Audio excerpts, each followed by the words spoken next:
United States.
Close to home.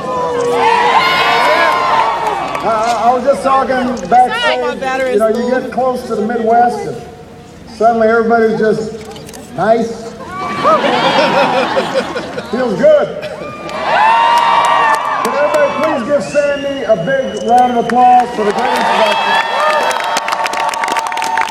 And give Sandy's son a big round of applause for serving our country.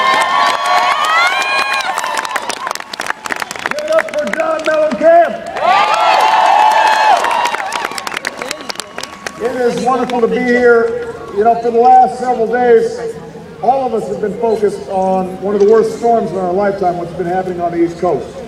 And I know I speak for the country when I say our thoughts and prayers are with those who've lost loved ones, people whose lives have been upended. Folks here in Iowa know something about flooding. Remember what happened just a few years ago, and the recovery process is tough. But when I visited New Jersey, I told folks there that everybody all across the country feels the same way. We are going to be with people every step of the way down the long, hard road of recovery. We're going to help them rebuild. We're going to do it together. That's what Americans do.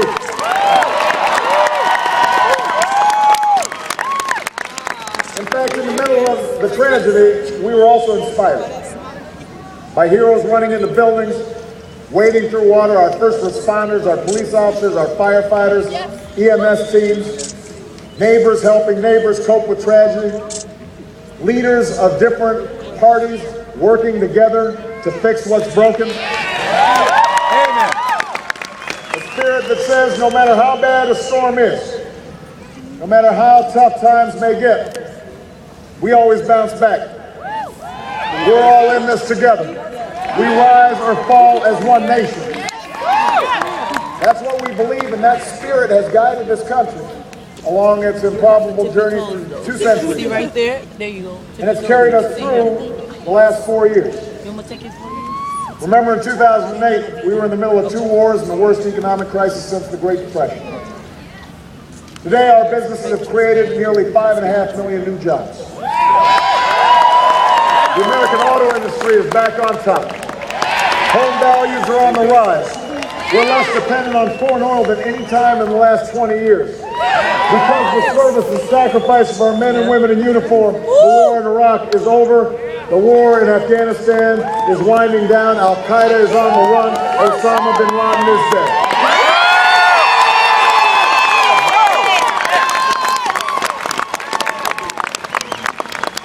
So we have made real progress in Iowa these past 4 years. But we're here this evening because we know we've got more work to do. As long as there's a single American who wants a job and can't find one, our job is not done. As long as there are families working harder but falling behind, we've got more work to do. As long as there's a child anywhere in Iowa, anywhere in this country, who's languishing in poverty or barred from opportunity, our fight goes on. Our fight goes on because we know this country cannot succeed without a growing, thriving middle class. And strong, sturdy ladders for everybody who's willing to work hard to get into the middle class. Our fight goes on because America's always done best. When everybody has a fair shot. Everybody's doing their fair share. Everybody is playing by the same rules. Yes. That's what we believed in 2008. Yes. That's what we believe today, and that is why I'm running for a second term as president.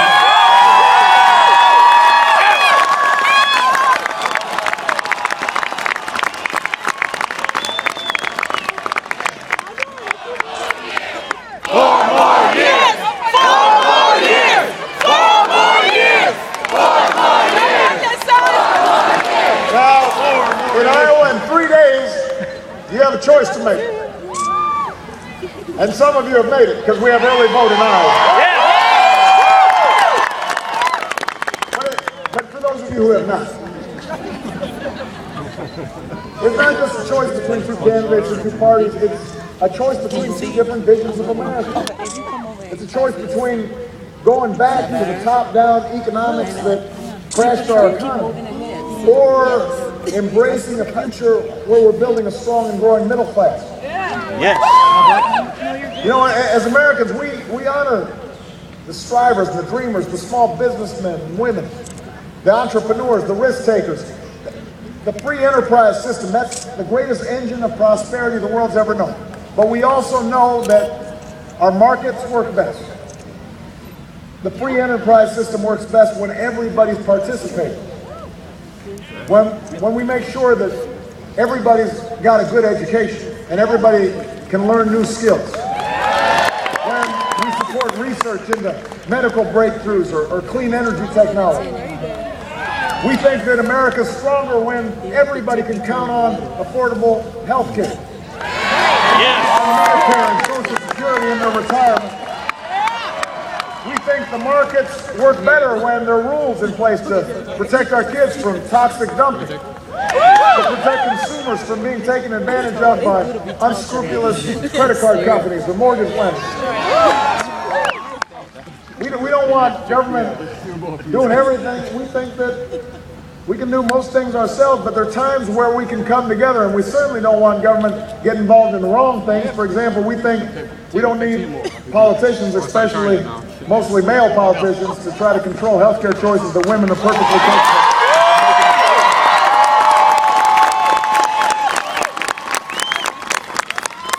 Now, for 8 years, we had a president who shared these beliefs. His name was Bill Clinton.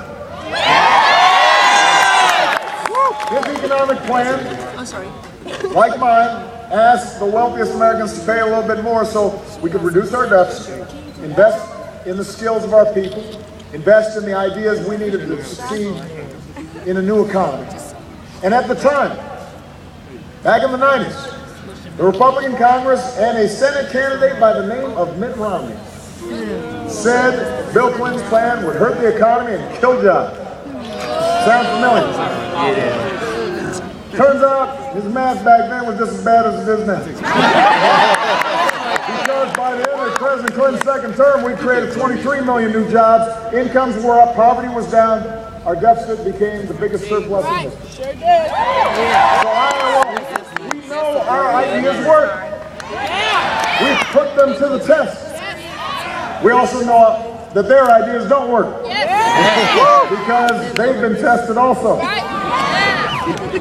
In the 8 years before I came into office, we tried what they're selling. We tried giving big tax cuts to the wealthiest Americans. We tried giving insurance companies and oil companies and Wall Street free license to do whatever they pleased.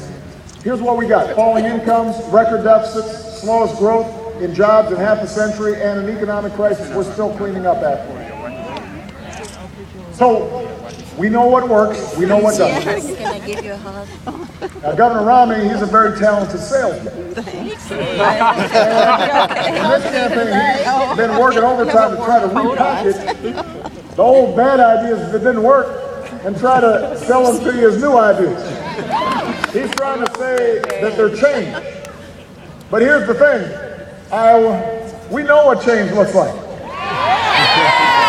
And what he's selling is not change. Giving more power to the biggest banks, that's not change. Another $5 trillion tax cut that favors the wealthy, not change. refusing to answer questions about the details of your policies until after the election. That's definitely not change. Politicians do that all the time. Ruling out compromise. Pledging to rubber stamp the Tea Party agenda in Congress. That's not change. That's what we need to change. That's why I'm running for a second term. Changing the facts when they're inconvenient to your campaign, that is definitely not change. So what he's selling, we tried it. It didn't work. We're not going back. We need to change. And that raises something about the choice you have to make, Iowa. A lot of choosing a president is about trust. You know, Iowa, I started my presidential journey right here in this state. So after 2 years of campaign,